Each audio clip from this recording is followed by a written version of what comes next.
Baik, bismillahirrahmanirrahim. Assalamualaikum warahmatullahi wabarakatuh. Jumpa lagi dengan saya di Abil Maiwa Channel. Jadi teman-teman, channel ini merupakan channel pendidikan tempat kita berbagi tentang aplikasi pendidikan, Microsoft Office, serta tips dan triks komputer. Jadi pada video kali ini Bapak Ibu ya, kembali lagi admin akan mengupdate informasi terbaru terkait mekanisme penguncian formasi sekolah induk 100% meloloskan guru lolos passing grade menjadi ASN P3K. Jadi sini ada bukti yang sangat luar biasa Bapak Ibu bahwa guru yang lolos passing grade kemudian mengunci formasi di sekolah induknya, itu boleh kita katakan Bapak Ibu ya bahwasanya 100% ya, 100% bakalan menjadi ASN P3K berdasarkan mekanisme P3K 2022.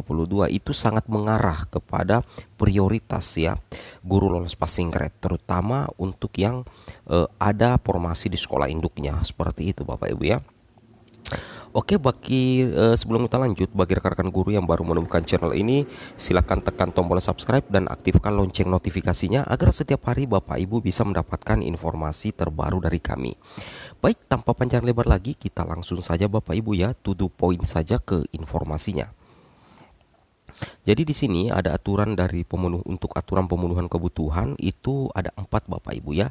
Bahwasanya didahulukan untuk pelamar prioritas 1 secara berurutan, mulai dari THK 2, guru non ASN di sekolah negeri, lulusan PPG dan guru swasta. Kemudian misalkan jika formasi belum terpenuhi, maka akan diisi oleh pelamar prioritas 2 dan 3, dan jika belum terpenuhi juga akan dilakukan dengan seleksi umum dengan cat UNBK. Seperti itu Bapak Ibu ya. Jadi terkait pemenuhan kebutuhan itu tergantung dari jumlah kuota formasi yang diajukan dan diusulkan oleh Pemda, atau apakah bisa memaksimalkan formasi yang disiapkan oleh pemerintah, seperti itu. Dalam hal ini kuota nasional Bapak Ibu ya, seperti itu. Baik, kita coba lanjut lagi di sini Bapak Ibu ya. Nah, kemudian di sini Bapak Ibu harus pahami juga bahwasanya terkait dengan mekanisme P3K 2022 itu ada beberapa hal yang perlu Bapak Ibu ketahui. Di sini yang pertama itu adalah bahwasanya Pemda itu membuka formasi berdasarkan kompetensi ya, seperti itu tentunya ya. Kemudian nantinya formasi itu melekat pada guru di sekolahnya. Nah, ini yang saya bilang tadi bahwa ketika guru passing grade itu eh, punya formasi di sekolahnya, artinya mengunci sekolah induk, formasi sekolah induk itu sangat berpotensi 100% lolos menjadi ASN P3K Bapak Ibu ya, seperti itu. Kemudian tidak terjadi mutasi atau rotasi pergeseran, ini juga yang sangat luar biasa bahwasanya guru honorer sekolah induk itu tidak akan tergeser Bapak Ibu. Tidak ada istilahnya geser menggeser antar guru sekolah induk, seperti itu ya. Nah, kemudian kompetensi mempertimbangkan dimensi kompetensi profesional, pedagogik, sosial dan kepribadian. Kemudian menggunakan mekanisme penempatan dan tentunya adalah uji kesesuaian observasi.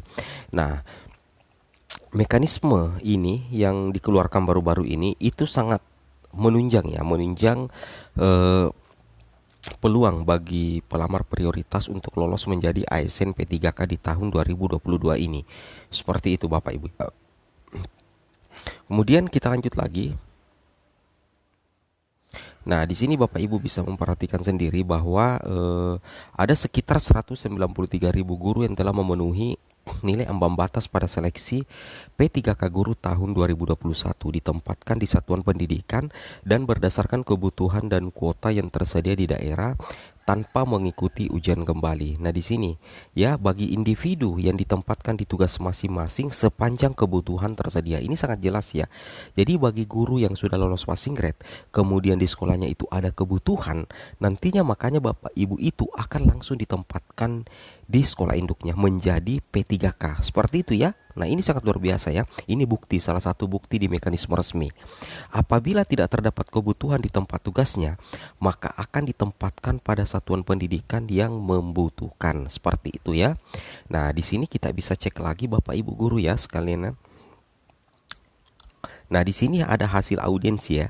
Hasil audiensi di sini dikatakan bahwasanya terkait mekanisme pengangkatan itu kita berdasarkan pada data kebutuhan guru berdasarkan data Dapodik. Nah, jadi ketika Bapak Ibu memiliki formasi di sekolah induknya, nantinya itu yang akan dijadikan kebutuhan guru dan Bapak Ibu berpotensi untuk menempati formasi di sekolah induk masing-masing. Nah, di sini ada poin 1 2 3, ada poin kelima. Di sini dikatakan Bapak Ibu ya. Di sini dikatakan sistem penguncian formasi, yaitu guru induk diprioritaskan untuk memilih formasi yang tersedia. Nah, seperti itu Bapak Ibu. Di sini sudah sangat jelas ya, hasil audiensi dengan BKN mengatakan bahwa sistem penguncian formasi yaitu guru induk diprioritaskan untuk memilih formasi yang tersedia. Jadi guru honorer sekolah induk yang lolos passing grade dan memiliki kuota di sekolahnya itu nantinya akan diprioritaskan Bapak Ibu ya. Bapak Ibu itu akan diprioritaskan untuk memilih formasi yang tersedia. Nah, nantinya dalam sistem pemilihan formasi pelamar prioritas 1 atau guru yang lolos passing grade akan diarahkan oleh sistem memilih formasi yang tersedia dan hanya konfirmasi saja Bapak Ibu ya dengan memilih yes atau no. Jadi sangat simpel ya pemilihan formasi untuk guru yang lolos passing grade seperti itu. Kemudian kita lanjut lagi Bapak Ibu ya. Bukti lain di sini kita bisa cek ya.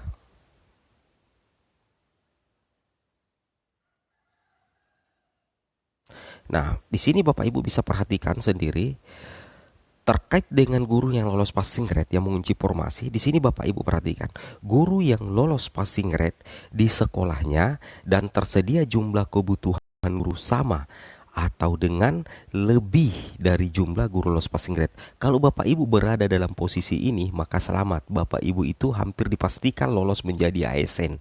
Sisa Bapak Ibu pemberkasan, sisa Bapak Ibu memilih saja formasi. Karena kenapa? Poin pertama, itu Bapak Ibu sudah lolos passing grade. Poin kedua, Bapak Ibu punya formasi di sekolahnya. Poin ketiga adalah jumlah kebutuhan guru sama dan atau lebih dari jumlah guru lolos passing grade. Misalkan dalam satu sekolah ada 2 guru lolos passing grade, kemudian formasinya 3 atau formasinya 2, maka kedua guru lolos passing grade itu akan lolos menjadi ASN P3K. Nah, itulah yang menjadi faktor yang menyebabkan guru passing grade itu dengan mudah menempati atau mengisi formasi. Seperti itu Bapak Ibu ya. Nah, logikanya seperti ini. Nah, ini kan guru ASN ya. Kemudian di sekolah A itu ada satu guru passing grade. Kemudian ada kota yang lebih banyak Bapak Ibu ya. Kotanya itu 2 ya, 2 kota di sini yang masih kosong sedangkan guru passing grade-nya 1. Jadi secara otomatis ini sudah 100% lolos ya. Guru induk yang passing grade itu langsung mengisi formasi 1. Satunya lagi akan bisa dilamar dari pelamar dari sekolah lain. Seperti itu Bapak Ibu ya. Nah, ini bisa menempati ke sini. Karena ya bisa menarik formasinya ke sini, diberikan formasi di sini. Seperti itu Bapak Ibu ya. Jadi intinya seperti itu. Ketika Bapak Ibu lolos passing grade, kemudian di sekolahnya Mas ada nanti formasi disediakan, jumlah kebutuhan gurunya sama dengan lebih dari jumlah guru lolos PG, maka Bapak Ibu itu bisa lolos menjadi ASN. Hampir dipastikan Bapak Ibu ya. Kemudian di sini kita bisa cek lagi.